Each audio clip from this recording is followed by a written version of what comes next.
Oi, gente, boa noite. Vou esperar mais uma ou duas pessoas entrarem, aí a gente já começa. Hoje é aula de República Velha, transição do final do primeiro reinado, do segundo reinado para República. Então eu vou passar pelo golpe republicano e pelas primeiras décadas da República. E aí depois, na próxima aula, eu vou me aprofundar nas revoltas e por fim chegar na Era Vargas, com a crise da República Velha. Mas nessa aula eu vou focar nessa passagem de regime que é muito importante para entender as desigualdades atuais no Brasil.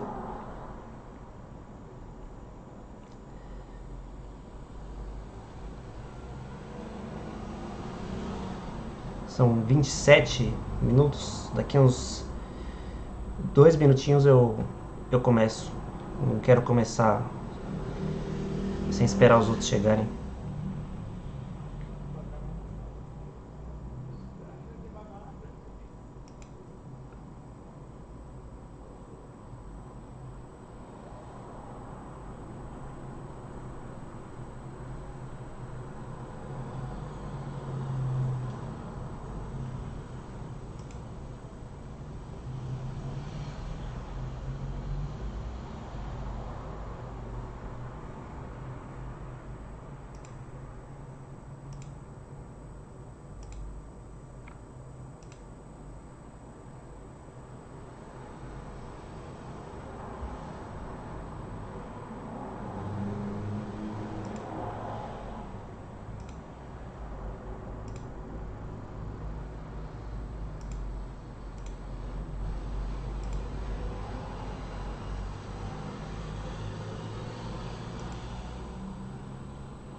Bom, acho que é isso mesmo só.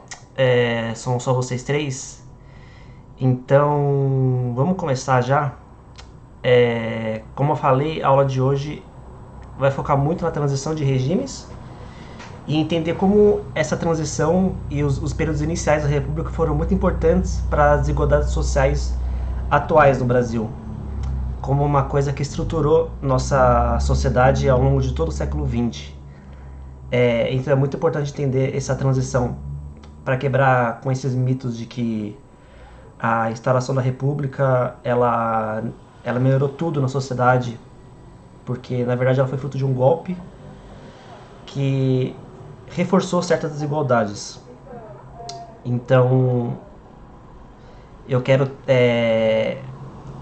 partir principalmente da crítica do lema da ordem do progresso existente na nossa república, na nossa bandeira também, e como a democracia demorou muito tempo a ser construída no Brasil,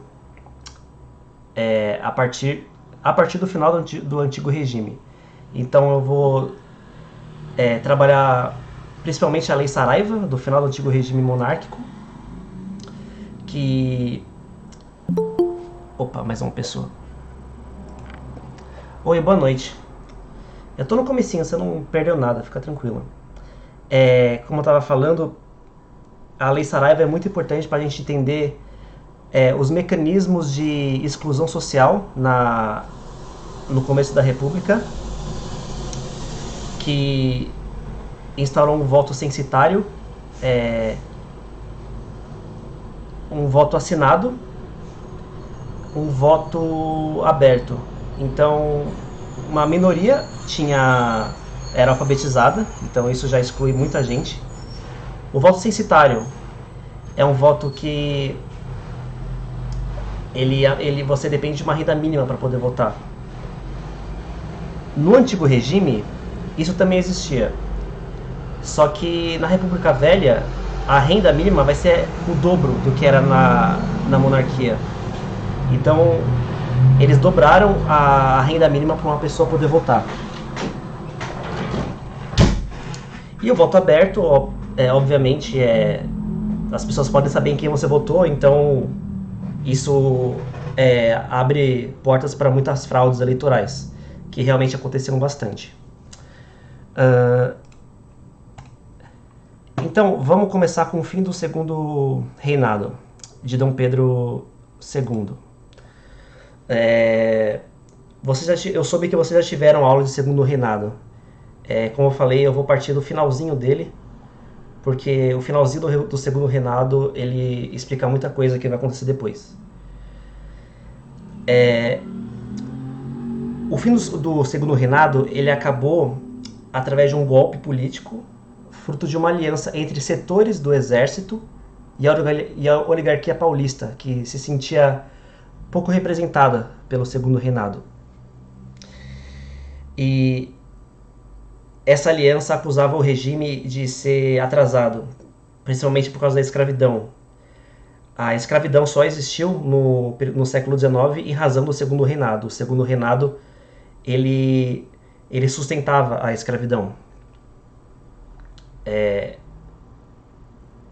O poder central do imperador ele servia como uma forma de manter a ordem política das províncias e proteger os escravistas de eventuais revoltas escravistas.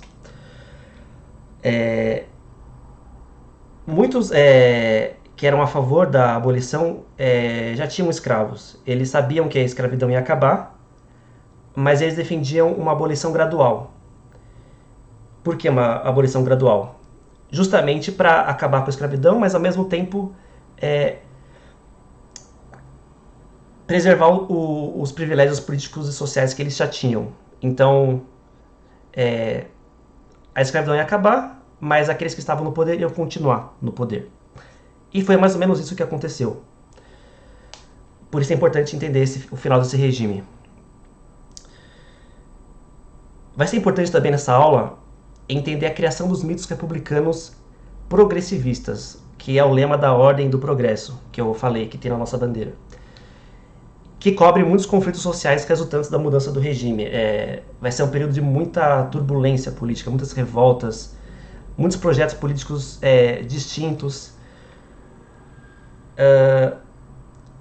que depois no final da aula eu vou retomar isso com cuidado. Principalmente porque vai ser um regime muito excludente. Muitas pessoas não vão ter representatividade política nesse regime inicial da República. E como eu falei, As leis do final do Segundo Império foram adotadas pela Nova República como forma de reforçar a exclusão e segregação sociais. Especialmente a Lei Saraiva, que eu falei que é uma lei do voto. Essas leis da última década, a Lei Saraiva é de 1881, essas leis da última década, ela já pressupunha uma nova mudança de regime político. Então, quando foi instaurada a Nova República, essas leis foram preservadas. Uma coisa importante para a gente entender sobre esses mitos republicanos é que eles tinham uma retórica muito idealizada. Eles se inspiravam, o Partido Republicano Paulista se inspirava muito na Revolução Francesa. Então, eles acusavam o Dom Pedro II de ser de um tirano, de não representar a soberania popular, de não ser um regime representativo. Os paulistas acusavam esse regime de ser sustentado por elites senhoriais, detentoras de escravos, elites bem tradicionais, de uma mentalidade atrasada. Mas, ao mesmo tempo, essa acusação de eles não representarem o povo, ela é muito falaciosa, porque o povo, para os paulistas, eram as elites locais, não a massa da população. Então, o que eles concebiam como povo eram eles mesmos, os oligarcas paulistas. Eles também acusavam o regime monárquico de impedir a formação de uma nação brasileira. Mas essa questão de nação brasileira também era muito falaciosa, porque na prática eles não se viam como brasileiros da mesma forma que a população mais pobre. Então, esse discurso nacionalista que sustentou esse mito republicano, ele é falacioso, porque ele parte do pressuposto de que todos eram vistos como iguais, como da mesma nação. Só que na prática essa nação era dividida por profundas desigualdades socioeconômicas. Então eles não se consideravam iguais à maioria da população, e também na República não vão existir direitos iguais para todos, de forma explícita. Vai ter muita desigualdade jurídica, justamente para reforçar essa desigualdade que já existia. Continuando, próximo slide. Bom, a questão eleitoral eu já comentei, mas falta falar algumas coisas. Eu quero frisar também que no segundo reinado existiam eleições indiretas. Então, você votava na paróquia, perto da sua casa, para um representante local, mas no nível nacional, seja no nível dos senadores, do Senado, você não podia votar. E também existia uma clara distinção jurídica mesmo, de quem era liberto e de quem era livre. O liberto, ele nasceu escravo. Oi, boa noite. O liberto, ele nasceu escravo. O livre, não. Essa distinção vai acabar depois. Mas esses descendentes dos escravos, dos ex-escravos, e também os ex-escravos, não vão ser vistos como iguais na Nova República. E é justamente para isso que a Lei Saraiva veio, para diminuir ainda mais o corpo eleitoral.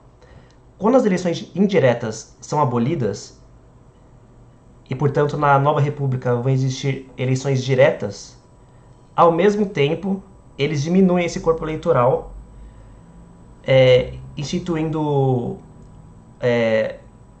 o voto assinado.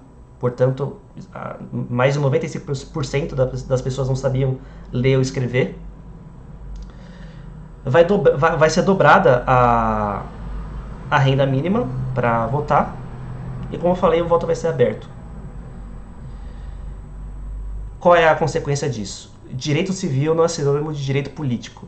Então, você tem direitos que o Estado garante para você, mas você não tem poder político de escolher como isso vai ser feito.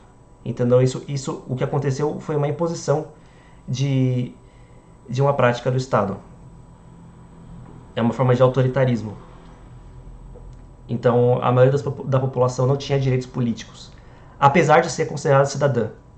Então, o que vai acontecer na República Velha é que, apesar de todos serem considerados cidadãos, nesse discurso nacionalista, nem todos são cidadãos plenos, porque nem todos têm participação política de verdade. Essa vai ser a nova realidade. E que a grande parcela da população era descendente de escravos ou ex-escravos. E eles não vão ser considerados cidadãos plenos. E isso é muito importante para essa transição. Por isso que eu falei que é importante desconstruir esses mitos republicanos, de achar que tudo vai melhorar. Não vai. Mas também não estou falando que as coisas eram melhores no segundo reinado. Pelo amor de Deus, não estou falando isso. É justamente a história contraditória. Algumas coisas melhoram, outras pioram. Nem todos os abolicionistas eles tinham boas intenções. É isso que eu quero dizer. E o que é importante entender na história da nossa democracia. E por que o voto foi tão restringido pelas novas elites que estavam governando o país. A Lei Saraiva vai ser reafirmada na Constituição Republicana de 1891, ou seja, vai ser reconhecido oficialmente esse novo sistema de voto. Não vai ter uma justiça eleitoral, isso é muito importante. A justiça eleitoral ela vai ser criada na década de 50. O que é a justiça eleitoral? Eles vão averiguar se os votos estão sendo bem realizados. A justiça eleitoral ela vai averiguar se não tem fraude nos votos. É o que está acontecendo hoje, por exemplo. Muitas pessoas acham que tem fraude, mas hoje em dia é diferente, né? A gente sabe. O sistema de voto é acusado... Enfim, vocês sabem a questão hoje em dia do Bolsonaro e essas coisas, que é um contexto completamente diferente aqui. A justiça eleitoral, nessa época, ela não existia, e ela vai ser criada na década de 50 justamente para barrar essas fraudes que existiam, porque era muito fácil você fraudar uma eleição. Porque nesse novo sistema, as elites locais elas vão ganhar muito mais autonomia do que tinham antes. Então, em cada estado existiam os coronéis, que eram grandes detentores de terra. E eles conseguiam influenciar diretamente nas eleições nos estados deles. Então, basicamente, eles decidiam as eleições e, a partir desse resultado, eles negociavam com o poder federal. É assim que acontecia, através de negociações, de fraudes. Você tinha que votar à força em alguém, porque era um voto aberto, então se você não votasse em quem mandaram você votar, você sofria consequências. É o chamado voto de cabresto. Mas tem uma coisa muito importante que vocês precisam saber sobre esse novo sistema de voto, são as justificativas dadas por aqueles que defendiam esse tipo de voto. E o que era? Eles diziam que você permitir que um analfabeto votasse era uma forma de você permitir manipulação de massas. Então, um analfabeto seria uma pessoa ignorante, e você permitir que um analfabeto votasse era uma forma de populismo. Então, só uma elite, uma pessoa alfabetizada que teria a capacidade intelectual de votar. É claro que isso é uma falácia, mas essa era a justificativa. Uma coisa muito importante é que o voto analfabeto, quer dizer, o voto analfabeto, ele só vai ser reconhecido na nossa Constituição, que é de 1988. Ou seja, ao longo de quase todo o século XX passado, o analfabeto não podia votar. Só agora ele pode votar. Então essa questão foi muito importante para o século XX.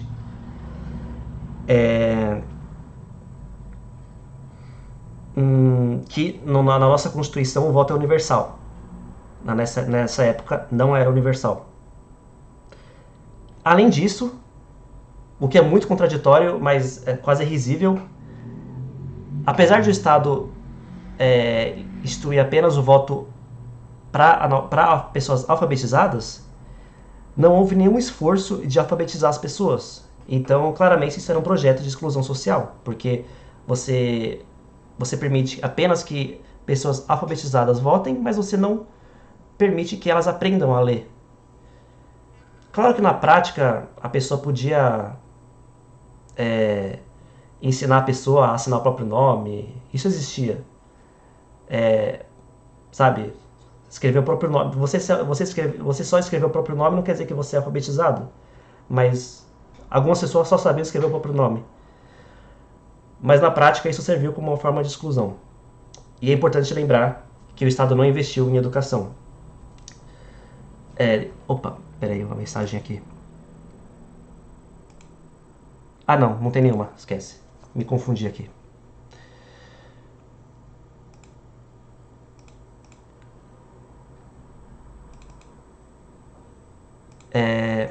Peraí, gente, só um minutinho que eu... A tela ficou menor pra vocês? Não, né? Só essa dúvida simples. Não, professor, tá do mesmo jeito. Ah, entendi. É que pra mim ficou pequenininha, mas tudo bem. Vou seguir pelo... Peraí, só deixa eu arrumar aqui.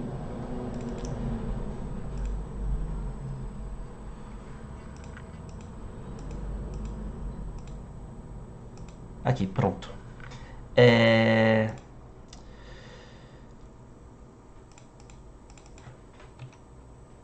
Continuando. Onde eu tava mesmo? Ah, tá. Na questão do voto analfabeto. Então isso é uma coisa estrutural para nossa sociedade em todo o século XX.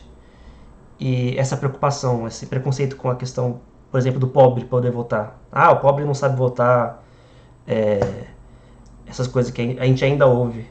É fruto muito disso que aconteceu nesse período de transição. De você permitir apenas que pessoas educadas votem. Mas continuando. Liberalismo oligárquico. Isso é importantíssimo. Que tem tudo a ver com o que eu estou falando agora. Desse poder local que as elites oligárquicas tinham. E também a especificidade do liberalismo no Brasil. A República Velha ela vai ser um regime liberal. Só que é um liberalismo específico do Brasil. Quando a República foi instituída através do golpe, teve um curto período de tempo onde os generais golpistas governaram como presidente. O mais importante deles é o Marechal Deodoro da Fonseca, porque ele tentou fechar o Congresso, mas ele renunciou porque o Congresso tinha muita força jurídica, ele não tinha apoio para sustentar um golpe como esse, e ele acabou caindo. E quando ele caiu, começou de fato a República Velha, que era chefiada pelos oligarcas. E esses oligarcas eram liberais. Por quê? Nesse novo regime da República Velha, vão ser criados apenas partidos estaduais, controlados por oligarquias estaduais. Não vai ter partido nacional. A consequência disso é que todos os partidos eles vão ser controlados por uma oligarquia local. Não vai ter partido que não seja controlado por uma oligarquia local. Então, o Partido Republicano Paulista ele é controlado pelas oligarquias paulistas. Basicamente é isso. E esse é o tipo de liberalismo. É você favorecer os poderes locais em detrimento do poder central. A Constituição de 1891, que foi criada logo depois da queda do Marechal Deodoro da Fonseca, ela tinha um caráter liberal. No entanto, ela barrou a reforma agrária, não garantiu a igualdade de direitos civis e não reconheceu os direitos sociais e trabalhistas. Fora do Brasil, a reforma agrária, a divisão de terras, era um projeto liberal. Por quê? O liberal, o, a, a divisão de terras, ela favorecia a industrialização. Você centralizar a terra na mão de uma pessoa só é uma forma de você diminuir a produtividade da terra. Então, é o que a gente vê hoje. Grandes proprietários de terras que não exploram todo o potencial da terra que eles possuem. Isso é ruim para a industrialização, porque grandes centros urbanos, eles precisam ser alimentados com comida mesmo, com tudo que os centros urbanos precisam. Mas se esses oligarcas eles investem na exportação de café, quem que vai alimentar as cidades? Entendeu? Essa é uma questão fundamental que no Brasil vai ser um problema. Porque no Brasil não vai ter reforma agrária. A reforma agrária vai ser vista como uma coisa de esquerda. Até hoje. Você defender a reforma agrária é você ser comunista. E não é exatamente assim. Então eles vão criar dispositivos para permanecer a concentração de terras igual como era antes. E por isso passa também o projeto, a escolha política de investir na exportação agrária, por exemplo, a de café.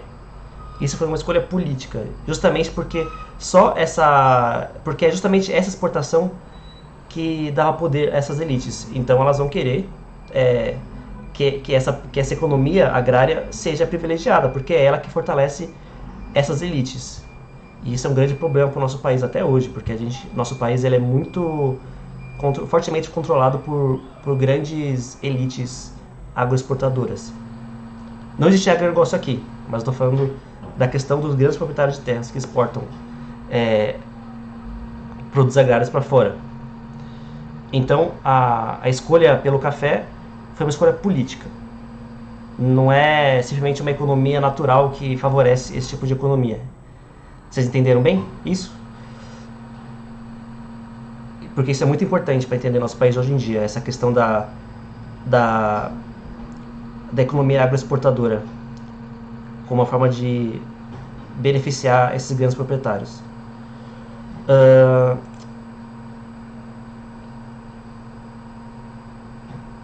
A questão dos direitos sociais e trabalhistas também passa por isso, porque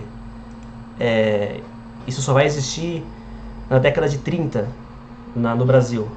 Durante todo esse período não existe os vínculos trabalhistas, eles não precisavam ser igualitários nas cidades. No campo nem existia contrato, você tinha uma dependência total do proprietário de terras. E isso criava muitos problemas, porque ou você ficava na terra e dependia do coronel, que tinha total poder sobre você, e o Estado não estava lá para te proteger, porque ele é basicamente um rei na terra dele, ou você vai para cidades, e é o que vai acontecer depois. Vai ter muita migração, muito êxodo rural. Essa questão da cidade, essa questão do campo, ela não vai ser resolvida por quase todo o século XX. No campo não vai existir direitos trabalhistas, nem nada disso. É total dependência do coronel. O Estado não vai proteger você do coronel, porque ele tem total poder sobre a propriedade dele.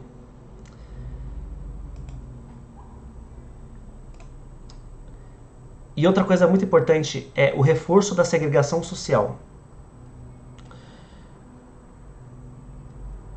Eu comentei isso bastante, mas eu queria focar em outros pontos também sobre essa segregação, que foi um projeto das novas elites republicanas. O primeiro é o eugenismo e o higienismo, que vai ser muito importante para entender a revolta da vacina, que eu vou explicar depois. O eugenismo, ele defende que é uma doutrina racista, onde o branco ele tem o dever de embranquecer a população.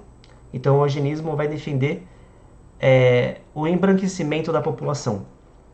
Isso era uma pauta muito importante para as elites logo após a abolição, porque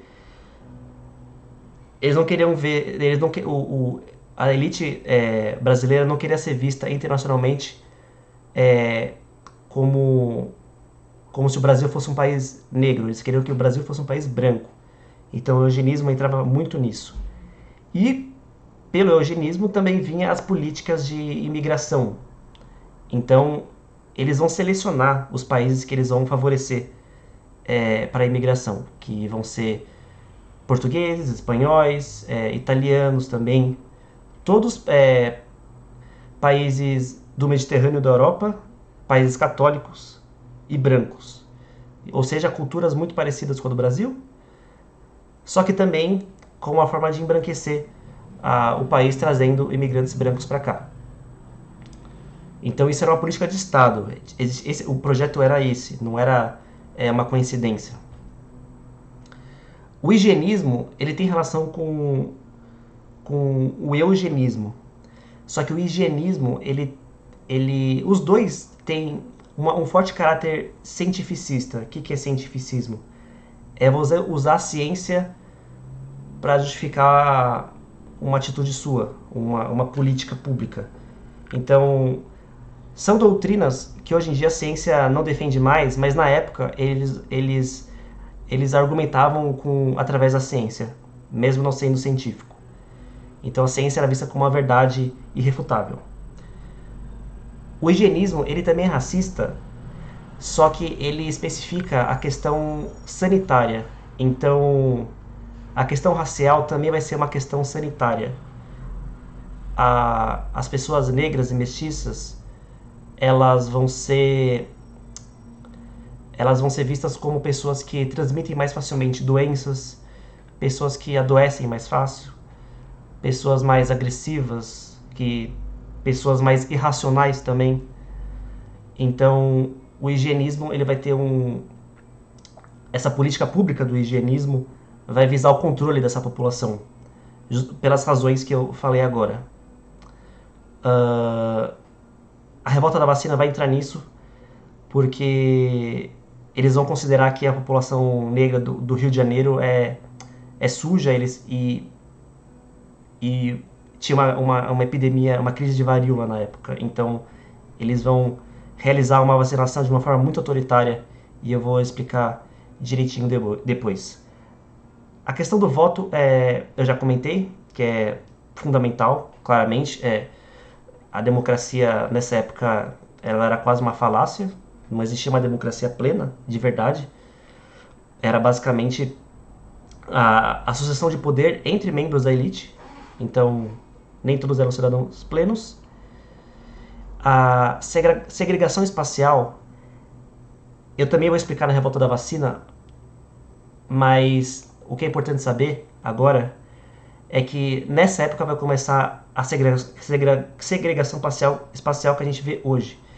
Então as cidades vão começar a crescer, só que as populações pobres vão ser expulsas do centro, ou seja, elas vão para morar na periferia, e lá elas vão viver excluídas, que vai dar origem às atuais favelas.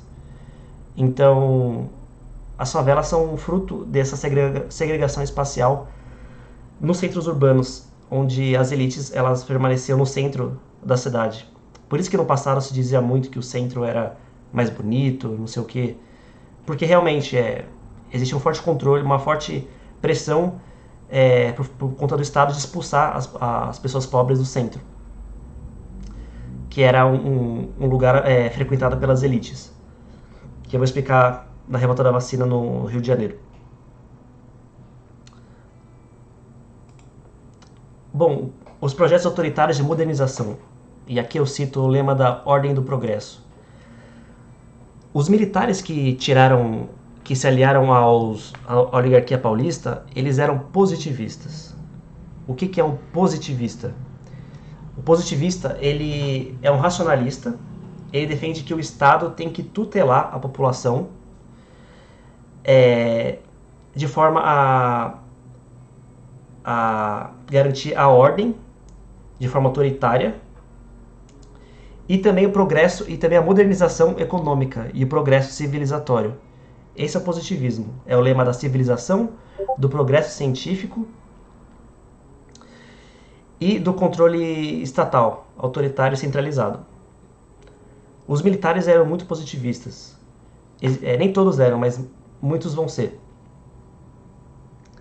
E essa doutrina positivista vai influenciar muito tanto a Era Vargas quanto a ditadura militar. Essa forma de modernização autoritária.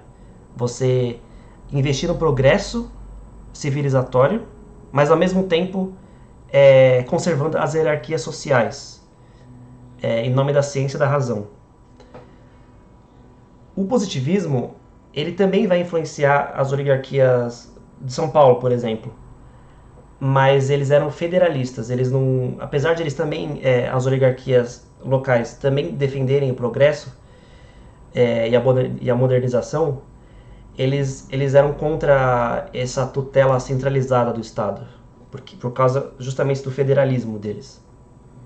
E é por isso que os oligarcas paulistas se opuseram ao Marechal Deodoro da Fonseca, que tentou fechar o Congresso. Ele era um positivista militar, de fato.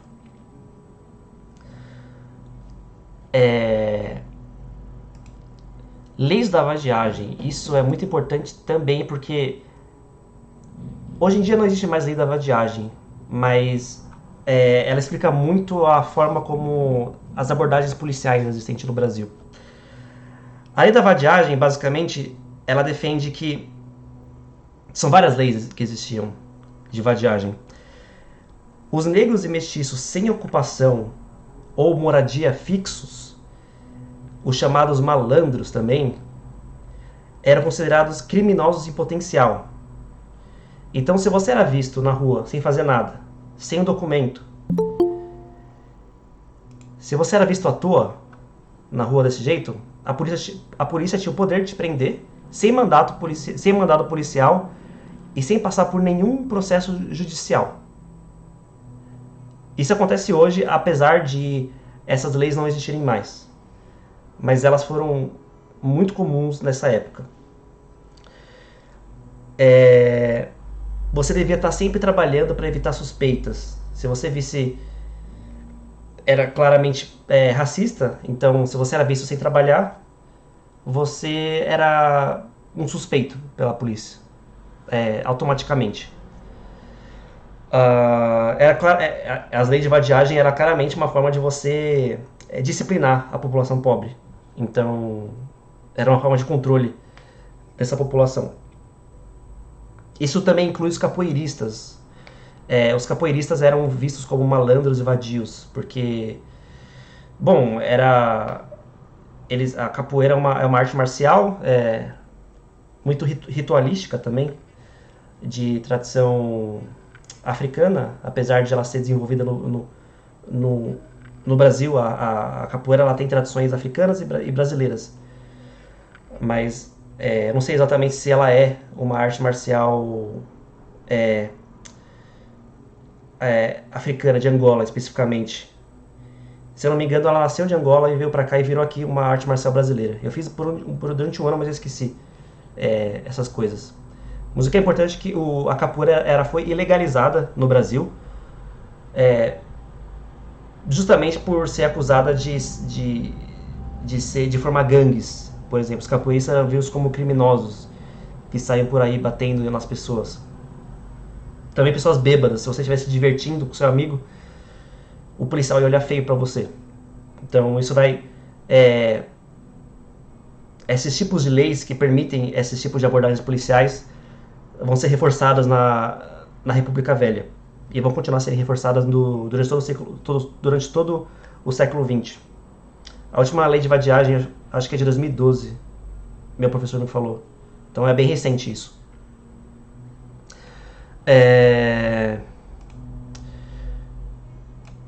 Aqui as revoltas. A revolta da vacina.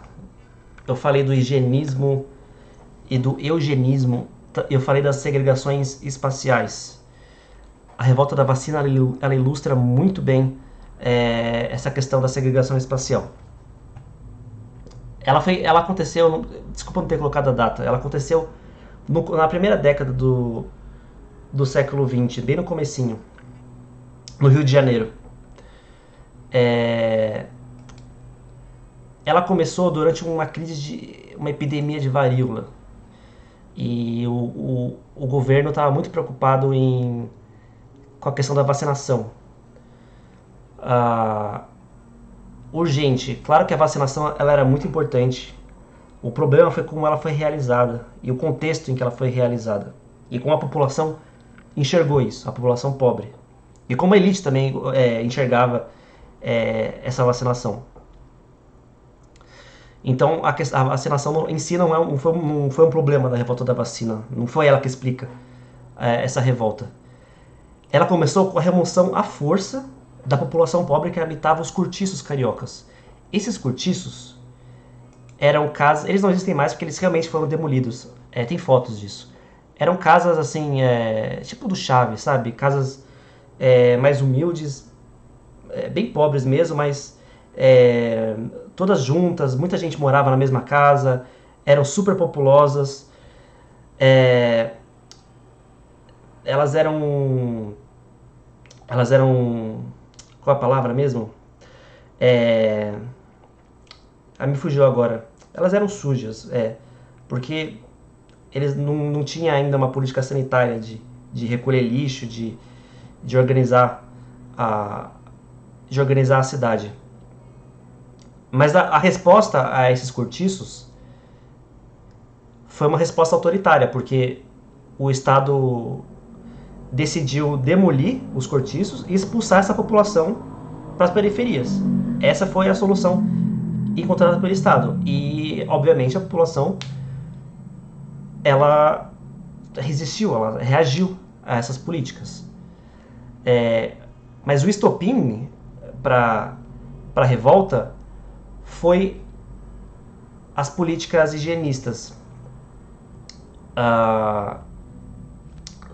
da prefeitura do estado do Rio de Janeiro, que na época é onde ficava o presidente. Isso era muito importante também.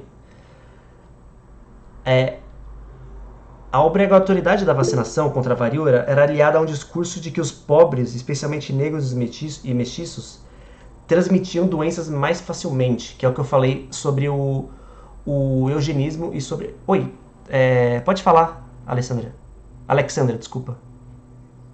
Em questão assim de campanha para vacina, também não tinha não, né? Então, era uma campanha muito mal feita, sabe? Não existia uma instrução pública sobre a importância da vacina. O Estado ia lá, mandava um agente que te vacinava à força. Era assim.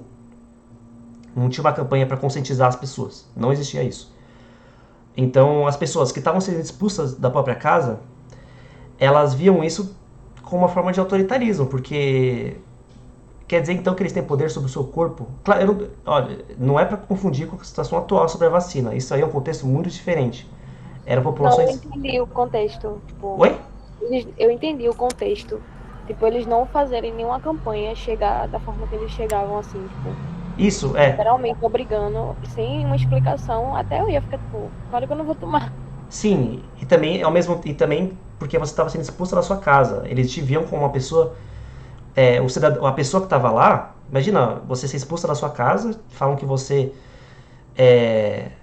transmite facilmente doenças. Existe um preconceito contra essa população que vai ser vacinada. E eles vão lá e vacinam você à força.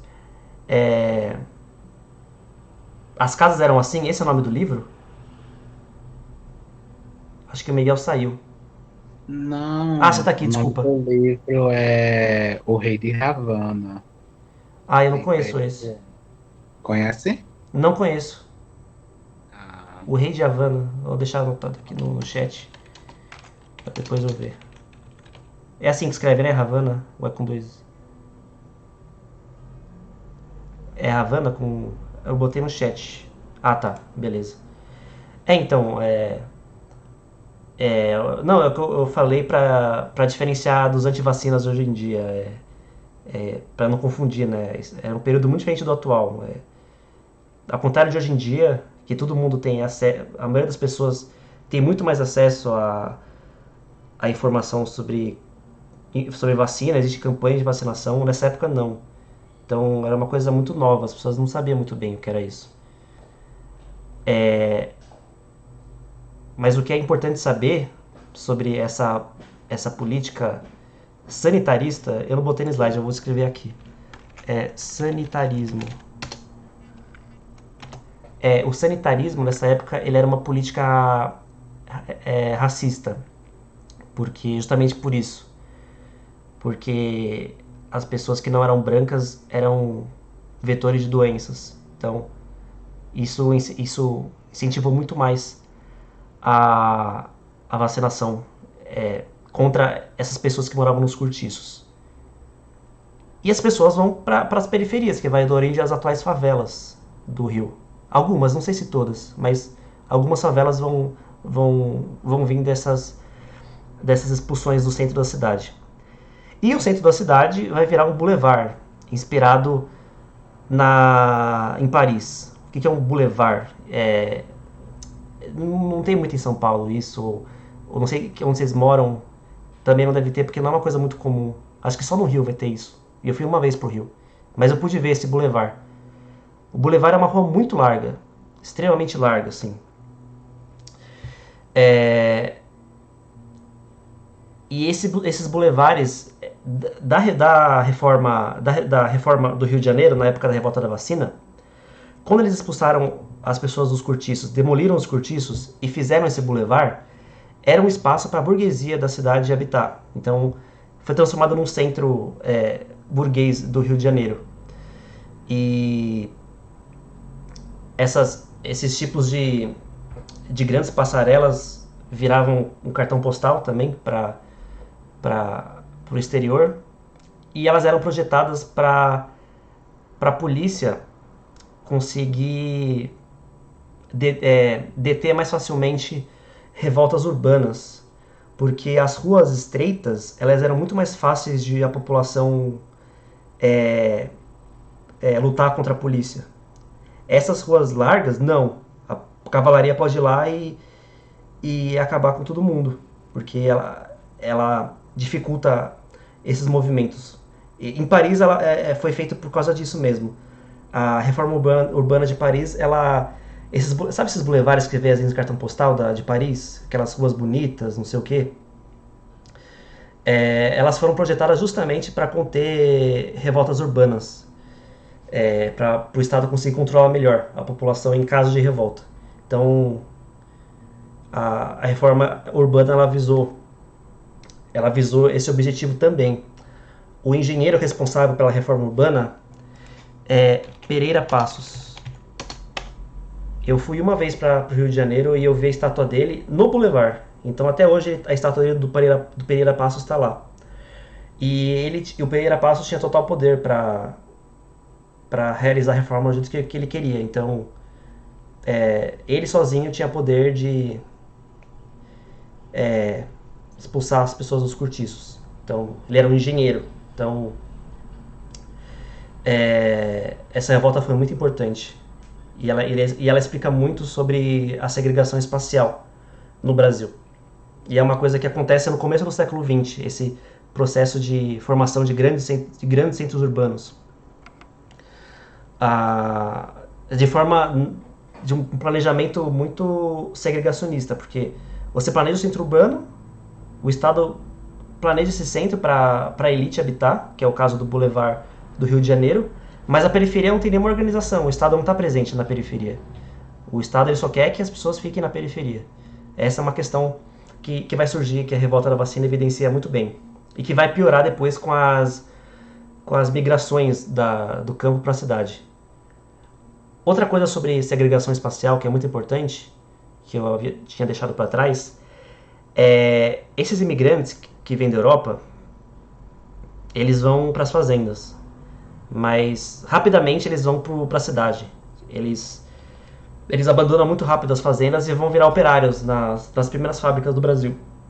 E essas migrações, elas não tem nenhum planejamento.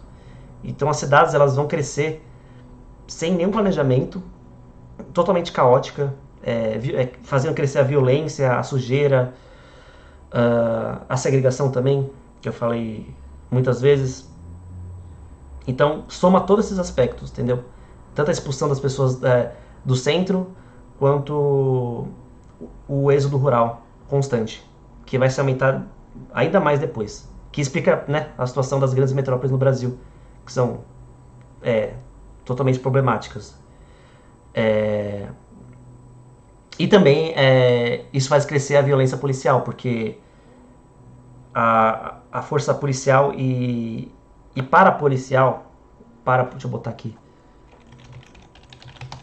Parapolicial é um policial que ele não é um policial de verdade, mas ele cumpre a função de um policial.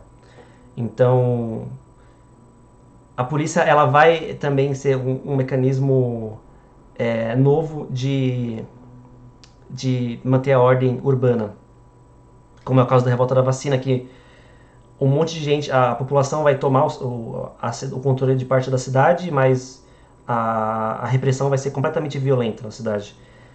Muita gente vai morrer e muita gente vai ser deportado para o Acre. E ser deportado para o Acre como se fosse um guarda, quase isso mesmo. Quase eu não queria dizer milícia para não ser anacrônico, mas é como se fosse isso. Não tem uma instituição tão formalizada em todo lugar. Por exemplo, nas fazendas, você não tem polícia na fazenda, né? Você tem os jagunços. Então, você não tem se você tem um problema para resolver, você fala com o coronel e com o jagunço. E o jagunço não é um policial, ele não tem nenhuma preparação para ser polícia. Ele tá lá para obedecer o coronel. Então, é isso basicamente que acontece. Isso nas fazendas, né? Nas cidades também tem pessoas que podem cumprir essa função. Porque não existia o Estado não protegia essa população pobre. Então, tudo que eu tô falando dá pra perceber que a República Velha tinha muitos problemas. E que é muito importante falar sobre a República Velha porque ela é pouco discutida, mas muita coisa ruim no país, hoje em dia, você encontra a origem nessa época. E é um período muito longo, de quase 40 anos.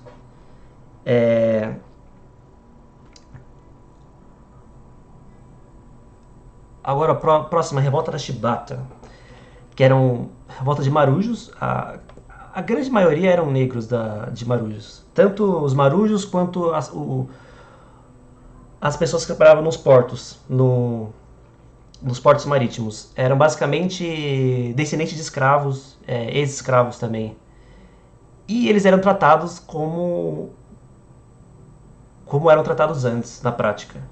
Então, a Marinha, ela instituía regimes de castigo extremamente violentos, iguais os castigos na época da escravidão. Então, você era açoitado se você descumprisse alguma regra ou cometesse alguma falta, você era açoitado que nem um escravo. Então, as pessoas que trabalhavam na Marinha eram descendentes ou ex-escravos. Então, houve uma reação contra isso e os revoltados eles foram enganados. Basicamente, o Estado reconheceu Oi, pode falar, Alexandra. Oi, pode falar. Qual a época que se passou isso? Foi na República? Foi no começo da República. Eu errei de não passar as datas. Eu fui escrevendo. Foi no comecinho da República. Tudo isso aí. Começo do século XX. Aí é governo. É governo? Tá certo falar que é o governo? Eu acho mais fácil falar regime. A República Velha, né? República... Era de Marechal ou era de outro? É o regime oligarca. Eu tô colocando aqui no chat. Aqui, ó. República... Eram militares que governavam? Não, só na República da Espada. Que é aquela que acabou com o golpe do Marechal Deodoro em 91. A República Velha vão ser sempre oligarcas que eram civis. A maioria dos oligarcas eram civis detentores de grandes propriedades de terra. Não eram militares, grandes militares, né, do alto escalão. Entendeu a diferença? Deixa eu botar aqui. Ah, tá. Era um regime civil. Era bem diferente da República da Espada.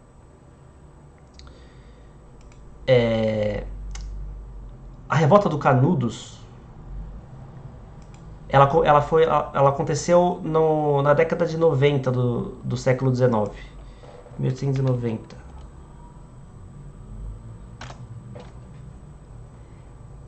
Essa revolta... vocês têm alguma dúvida? Pode perguntar, qualquer coisa. Não. Certo.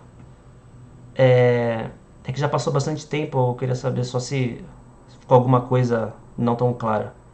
Mas eu errei de não colocar as datas, eu peço desculpa por isso. Mas é mais ou menos as épocas que eu passei. A Guerra dos Canudos, vocês vão ver isso nas aulas de literatura. Euclides da Cunha. Os Sertões. Basicamente foi Euclides da Cunha, na obra Os Sertões, que documentou essa guerra. O Euclides da Cunha ele é passado muito na literatura mesmo, nas aulas de literatura. Mas é a partir dele que a gente sabe muito sobre essa guerra, porque ele foi lá como jornalista. Então, o Euclides da Cunha foi um dos primeiros jornalistas brasileiros, jornalista de carreira mesmo, formado, especializado nisso. Então ele é muito importante para o jornalismo brasileiro. E ele foi até lá documentar pessoalmente a guerra, que foi no sertão da Bahia. Sim, eram cidadãos que tinham uma condição boa. Eram grandes proprietários de terra, donos de fazendas. Não eram pessoas pobres, nenhum deles era. Todos eram grandes proprietários de terra. Civis, geralmente, eram fazendeiros civis. Não eram pessoas da classe média, nem existia sequer uma classe média. A desigualdade era tão forte que a maioria das pessoas era ou da classe pobre mesmo, ou eram esses oligarcas, não tinha nenhum meio termo quase. Era muito, muito forte a desigualdade, muito radical. Então, na República Velha, vai ter no poder sempre essas oligarquias civis, não são militares. Os militares eles governaram só na República da Espada, 1889, 1891. Só nesse período pequeno que eles governaram, porque foram os militares que deram golpe, aliados aos civis, oligarcas, mas os militares só ficaram pouco tempo no poder porque os militares tinham um projeto muito centralizador do poder, eles queriam centralizar muito. E já as oligarquias civis, elas eram contra esse projeto militar de centralizar o poder. Ficou claro essa questão dos oligarcas?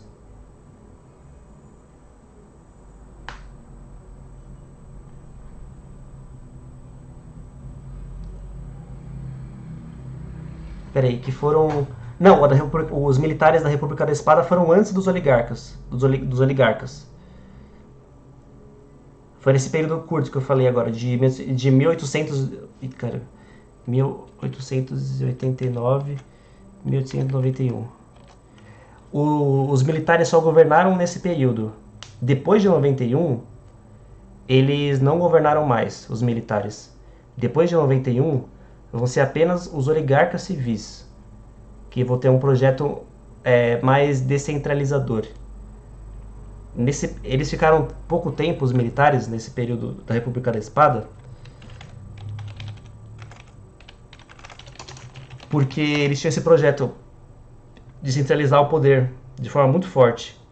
E os oligarcas civis eram contra isso. Então o Marechal Deodoro tentou fechar o Congresso e ele renunciou, porque a oligarquia civil era muito mais forte do que, do que os militares. É, eu vou entrar na questão dos militares depois, quando eu falar dos tenentistas. Os militares ainda vão se opor bastante a esse regime civil da República Velha. Mas eu vou entrar melhor e como eles vão reagir aos oligarcas civis. Voltando sobre a Guerra de Canudos, a não ser que ficou alguma dúvida, você não continua sobre a Guerra dos Canudos. Não, ficou não. Beleza. Tranquilo. Então, continuando, a Guerra dos Canudos se passa no sertão da Bahia. E ela foi documentada pelo Euclides da Cunha. Sertão mesmo, assim. Bem afastado. E essa Guerra dos Canudos, ela mostra como o Brasil era muito heterogêneo. Ainda é heterogêneo, mas como o Brasil era muito diverso, cada lugar era um jeito diferente. Então, o sertão da Bahia era um lugar extremamente diferente do que a costa da Bahia ou a costa do Nordeste. Enfim, o que o Euclides da Cunha vai mostrar com a obra dos Sertões é que como a Revolta dos Canudos mostra como o Brasil era diversificado e como era difícil manter esse país unido em razão de todas essas diferenças culturais da população. Ele vai falar muito sobre os sertanejos, que eram pessoas de uma cultura radicalmente distinta da população urbana do Rio de Janeiro. E o que foi essa revolta? Tem duas coisas principais que explicam essa revolta. Ela foi um movimento messiânico de trabalhadores rurais contra a opressão dos coronéis. O que é um movimento messiânico? Vou colocar aqui também. Messianismo. O messianismo... Oi, pode falar.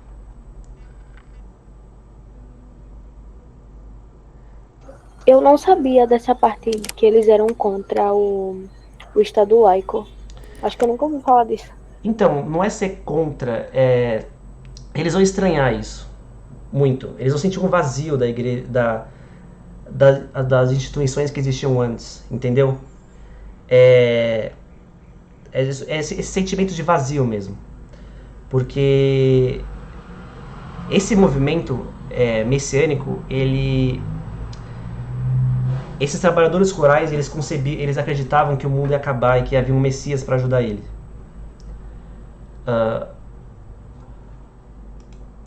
Esse é o sentido de messianismo, de vir um salvador, o Messias, para salvar a população da pobreza.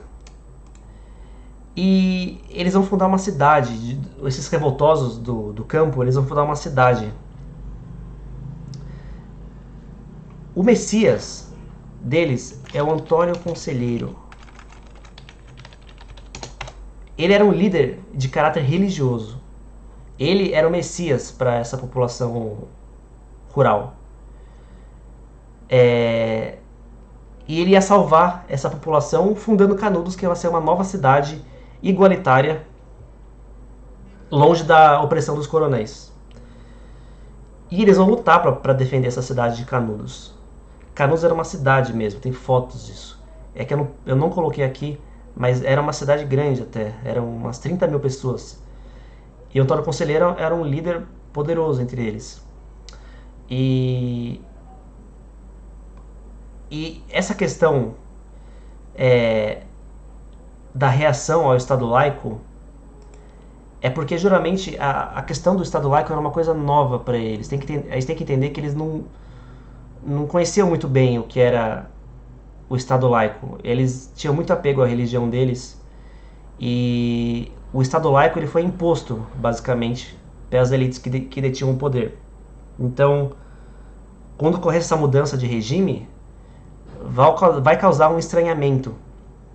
Eles não vão entender muito bem o caráter desse novo regime. É como se fosse um regime muito distante da realidade deles. São realidades muito diferentes. Essa realidade do campo e essa realidade da cidade do Rio de Janeiro, por exemplo. Então a gente tem que entender que esse estranhamento que eles tinham com o Estado laico era justamente porque eles não sabiam muito bem o que era isso. É um filme brasileiro, caramba, eu não vi, mas na capa do meu livro, do Euclides da Cunha, a capa é uma foto desse filme. Por isso que eu sei desse filme. E foi uma guerra mesmo. Foi um conflito armado. O exército foi enviado para combater esses. Sim, é porque o exército foi lá combater.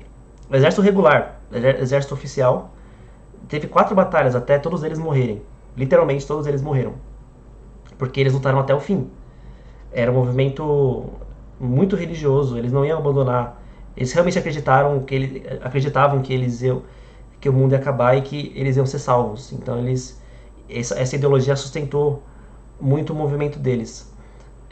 Então eu não quero dizer que eles eram de esquerda exatamente, porque eles não tinham uma ideologia socialista que nem a gente entende, entendeu? Era uma comunidade igualitária, profundamente religiosa, que acreditavam no Messias, mas não tinha uma pauta de esquerda moderna, que nem, por exemplo, que nem o socialismo moderno. Era religioso mesmo. Por isso que eles estranhavam o Estado laico, porque o Estado laico, apesar de isso ser bom pra gente, hoje em dia, essa separação da igreja e Estado, ela foi imposta, mas eram fanáticos, sim. Claro que eram fanáticos que estavam lutando por melhores condições de vida, porque eram populações do campo que sofriam muito na mão dos coronéis. Então a única ideologia que eles tinham era a ideologia religiosa. Isso eu quero dizer. Eles não tinham essa cultura. Eles não tinham.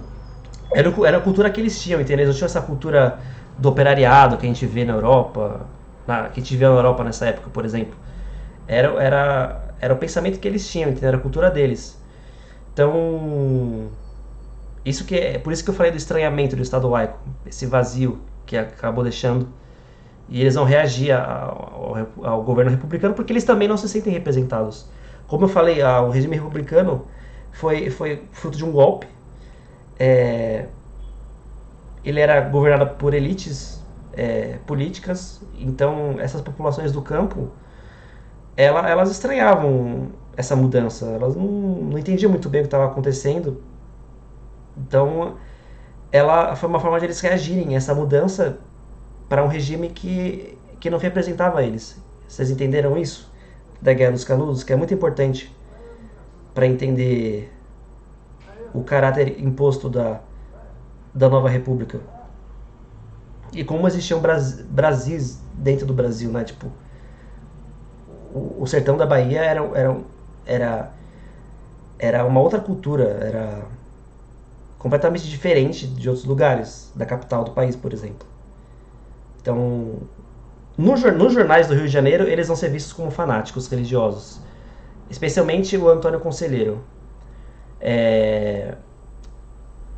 Mas o que eles queriam era melhores condições de vida. E a religião era a ideologia que eles tinham para expressar isso. Para pôr em prática o movimento deles. E é isso, essa revolta de Canudos, que foi muito importante. Alguém tem alguma dúvida sobre essa revolta? Pelo que eu expliquei? Se não, passo pro tenentismo. Não, tranquilo. Certo. Os sertanejos, eles eram vistos como... o Euclides da Cunha, lembra que eu falei do eugenismo, do higienismo? O Euclides da Cunha, ele também tem uma visão de que isso é muito importante saber sobre a revolta dos Canudos, a Guerra dos Canudos, porque ele era determinista. Deixa eu botar aqui. Ele era determinista, então ele vai defender que esses sertanejos da revolta da guerra de Canudos, eles eram brutos, pessoas pobres, brutas, quase selvagens, por causa do clima hostil do sertão da Bahia. Então ele vai querer justificar a condição deles de, entre aspas, brutalidade e selvageria em razão do ambiente hostil do sertão. É claro que isso é uma visão equivocada, mas é como ele enxergava. Outra coisa interessante que é que o Brasil ele não era conhecido, a geografia brasileira não era conhecida muito bem ainda nessa época. Então, quando ele vai para o sertão da Bahia, o Euclides da Cunha ele faz uma descrição do mapa onde a guerra se passa, justamente porque o governo central ele não faz ideia de que essa região é completamente abandonada. As pessoas não sabem nem como é a vegetação lá, nem a geografia eles conhecem de lá. Essa questão de isolamento eu quero dizer. O pessoal na capital do país não fazia ideia do que era o sertão da Bahia. Era como se fosse uma região bárbara para eles. E por isso, justamente, esse sentimento de ser excluído que causou também essa revolta contra o novo regime. É basicamente isso. O Brasil, ele era, ainda é, mas era um país fortemente religioso, mesmo entre as populações pobres. Então, apesar das mesclas culturais com religiões africanas ou indígenas, a religião era muito importante nessa época. Então, não surpreende um movimento desse tipo usar a religião como ideologia, porque isso era muito comum no Brasil. E também o Euclides da Cunha vai dizer que a civilização ainda não chegou lá. Então a civilização ela vai estar na costa, no Rio de Janeiro, na capital, nos grandes centros urbanos. Enquanto nesse interior do Brasil ainda reina a barbárie. A civilização ainda não chegou lá. Então, que é também essa questão da ordem e do progresso. O progresso civilizatório, que é uma bandeira republicana também. Enfim, acho que eu já falei o suficiente sobre a Guerra dos Canudos, mas ela é muito interessante, porque é uma guerra bem peculiar. Depois vocês podem pesquisar no Google fotos sobre Canudos, tem uma foto do Antônio Conselheiro, ele tá morto já, mas é uma foto, a única foto que tem dele. Era um cara meio peculiar também, barbudão assim. Tenentismo. Eu falei que eu ia voltar a falar dos militares por causa do tenentismo. E é um movimento muito importante. O tenentismo era organizado por oficiais do exército que se opunham ao regime oligárquico civil, como eu falei, era um regime oligárquico civil, e ao sistema fraudulento de votos. Eu coloquei oficiais, mas é a baixa oficialidade. Baixa oficialidade. Eram oficiais da baixa hierarquia, não eram grandes autoridades do exército que compunham o tenentismo. Justamente o nome, o tenente não é um cargo assim tão poderoso dentro do exército, é um cargo mais ou menos assim. E era um movimento que defendia a moralização dos votos. Que é isso? Justamente a moralização dos votos é a reação contra as fraudes nos votos.